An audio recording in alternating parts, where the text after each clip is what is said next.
Shalom, selamat pagi.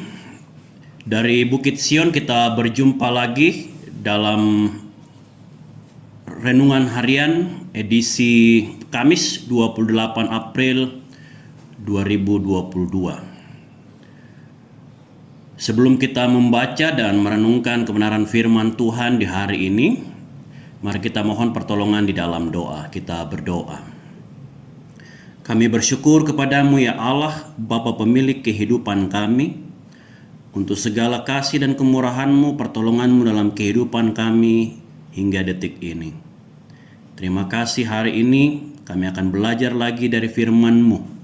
Terangi hati dan pikiran kami, beri kelayakan dalam ampunan-Mu, dan biarlah Roh Kudus memampukan kami untuk memahami dan mengerjakan firman-Mu seantero hidup kami. Bersabdalah bagi kami Bapa, di dalam nama Tuhan Yesus kami berdoa. Amin. Pembacaan kita di hari ini terambil dari Yesaya pasal yang ke-6, ayat yang pertama hingga ayat yang ke-13. Yesaya pasal yang ke-6, ayat yang pertama hingga ayat yang ke-13.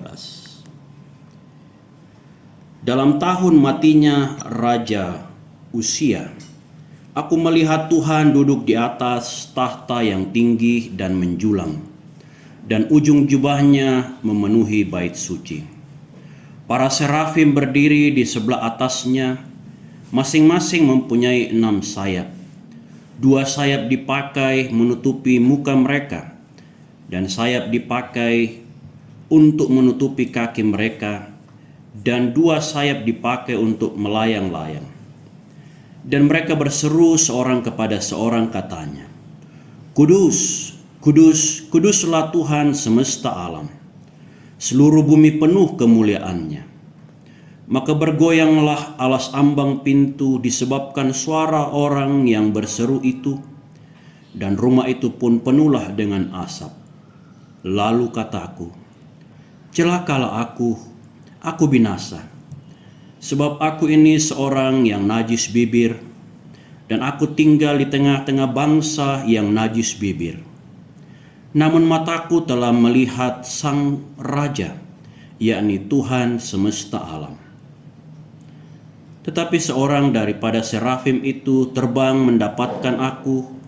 Di tangannya ada bara, yang diambilnya dengan sepit dari atas mezbah. Ia menyentuhkannya kepada mulutku serta berkata, Lihat, ini telah menyentuh bibirmu, maka kesalahanmu telah dihapus dan dosamu telah diampuni.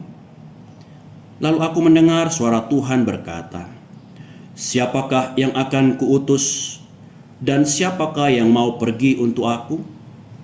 Maka sahutku, Ini aku, utuslah aku. Kemudian firman-Nya, Pergilah dan katakanlah kepada bangsa ini, Dengarlah sungguh-sungguh tapi mengerti jangan. Lihatlah sungguh-sungguh tapi menanggap jangan.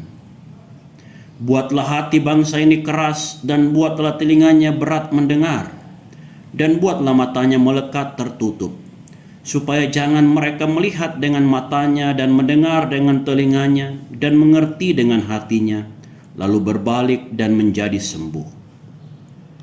Kemudian aku bertanya, Sampai berapa lama ya Tuhan? Lalu jawabnya, Sampai kota-kota telah lengang sunyi sepi, tidak ada lagi yang mendiami, dan di rumah-rumah tidak ada lagi manusia, dan tanah menjadi sunyi dan sepi. Tuhan akan menyingkirkan manusia jauh-jauh, sehingga hampir seluruh negeri menjadi kosong.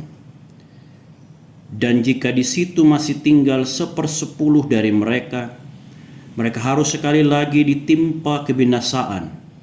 Namun keadaannya akan seperti pohon beringin dan pohon jawi-jawi, yang tunggulnya tinggal berdiri pada waktu ditebang, dan dari tunggul itulah akan keluar tunas yang kudus. Amin. Saudara-saudara, dari Pembacaan kita hari ini Yesaya 6 ayat 1 sampai 13.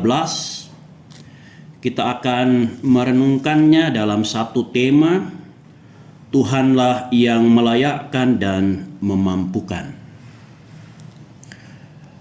Saudara-saudara, seringkali ketika kita dipanggil untuk melayani Tuhan, untuk melayani sesama, ketika kita dipilih untuk mengerjakan berbagai tugas, peran, tanggung jawab juga dalam pelayanan, tidak jarang di antara kita ada yang berdalih. Ada yang menganggap diri tidak mampu, ada yang menganggap diri tidak layak, dan seringkali juga ada orang yang merasa percuma untuk melakukan hal itu, terlebih ketika ia mengetahui bahwa tugas yang akan ia emban itu ternyata berat adanya. Seringkali kita menemukan orang yang undur dari panggilan, dari tanggung jawab, dan tugas perutusan yang Tuhan berikan. Nah, saudara-saudara, alasan-alasan yang dikemukakan itu ya tentu saja seringkali masuk akal kita. Tapi persoalannya ialah ketika Tuhan memanggil kita, ketika Tuhan mau memakai kita, ketika Tuhan mau mengutus kita, apakah respon kita kemudian ialah menolaknya? Tidakkah kita menyadari bahwa Tuhan itu berdaulat, Tuhan itu berkuasa, dan Tuhan itu tentu akan menolong kita? Dalam pembacaan kita hari ini, kita melihat ketika Tuhan menyatakan kemuliaannya bagi Yesaya, Yesaya sungguh merasa ia tidak layak. Ia merasa sebagai pribadi yang cemar untuk menyaksikan, terlebih melakukan perintah Allah yang kudus, Raja semesta alam. Yesaya pun tentu bisa mengelak dari panggilannya ketika ternyata ia akan diutus kepada bangsa-bangsa yang sekalipun mereka akan mendengarkan peringatan, didikan, ajaran Tuhan, tapi mereka akan berkeras hati. Kondisi ini bisa saja membuat Yesaya undur dari panggilannya, dari tugas perutusan yang Tuhan nyatakan baginya. Tetapi saudara-saudara, dalam ketidaklayakan dan juga dalam kenyataan bahwa dia akan bekerja, dia akan melayani Tuhan, ia akan menjadi seorang nabi di tengah-tengah bangsa yang tegar tengkuk, yang keras hati, Yesaya tidak menolak panggilan Tuhan. Mengapa? Karena dalam pembacaan kita tadi, kita telah mendengar bahwa dalam ketidaklayakannya, dalam keberdosaannya, Tuhan berkenan menguduskannya. Tuhan berkenan memulihkan keadaannya. Tuhan berkenan meneguhkan pengharapannya.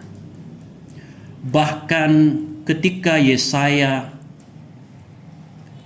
mendengarkan bahwa ia akan berhadapan dengan orang-orang yang keras hati, orang-orang yang tegar tengkuk,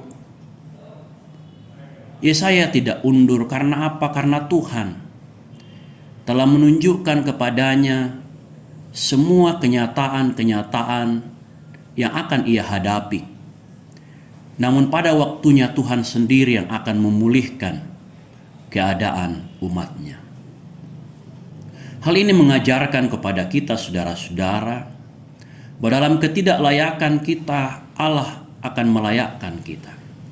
Dalam segala kekhawatiran, kecemasan, dan ketakutan kita, menunaikan tugas, peran, dan tanggung jawab kita.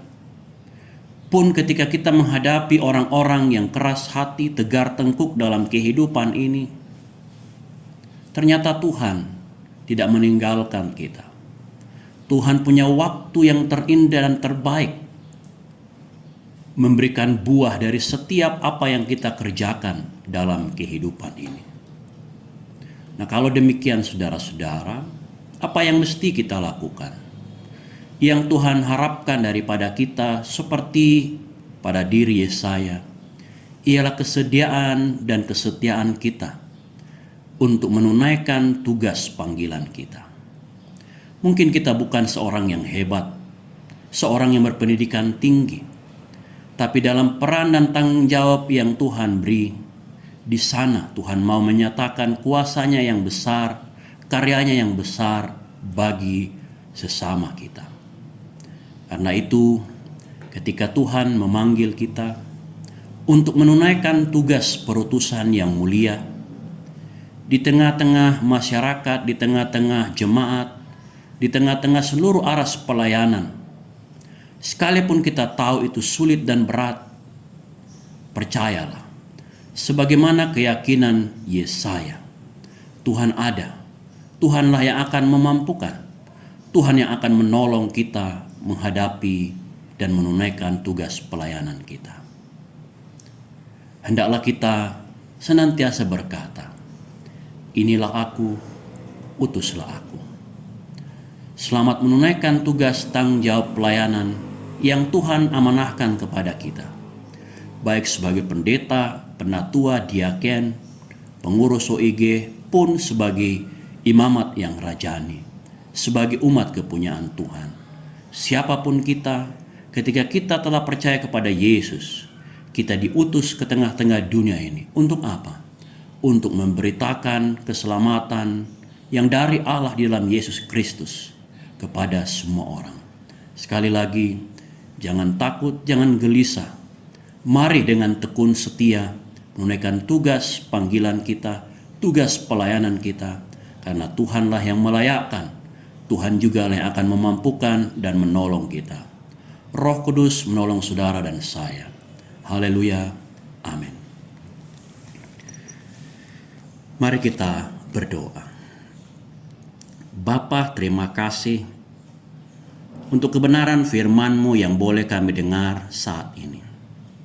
Kiranya kami semakin dikuatkan, terus diingatkan bahwa sebagai anak-anak Tuhan, sebagai orang-orang yang percaya kepada Kristus, Engkau telah memanggil kami, memilih kami, dan menetapkan kami untuk sebuah tugas yang mulia, menjadi saksi-Mu, menjadi pewarta berita selamat di tengah-tengah kehidupan ini. Teguhkanlah pengharapan kami untuk senantiasa meyakini Engkaulah Allah yang telah memanggil kami, Engkaulah Allah yang telah melayakkan kami untuk panggilan ini, dan Engkaulah yang akan meneguhkan kami, memampukan kami, menguatkan kami, menyertai dan menghibur kami dalam menunaikan tugas panggilan pelayanan kami, seberat apapun tantangan yang kami hadapi. Roh Kudus kiranya terus beserta kami, menghibur dan memampukan kami menjalani segala tugas, peran, dan tanggung jawab kami. Terima kasih Bapa. Berkati semua umat-Mu yang mendengarkan firman-Mu. Biarlah kami semua memiliki semangat dalam menunaikan tugas panggilan kami. Ampuni kami, dengar doa kami demi Kristus. Kami berdoa kepada Bapa di sorga. Amin. Saudara-saudara, demikian renungan harian kita saat ini. Selamat beraktivitas, percayalah Tuhan selalu beserta kita. Selamat pagi.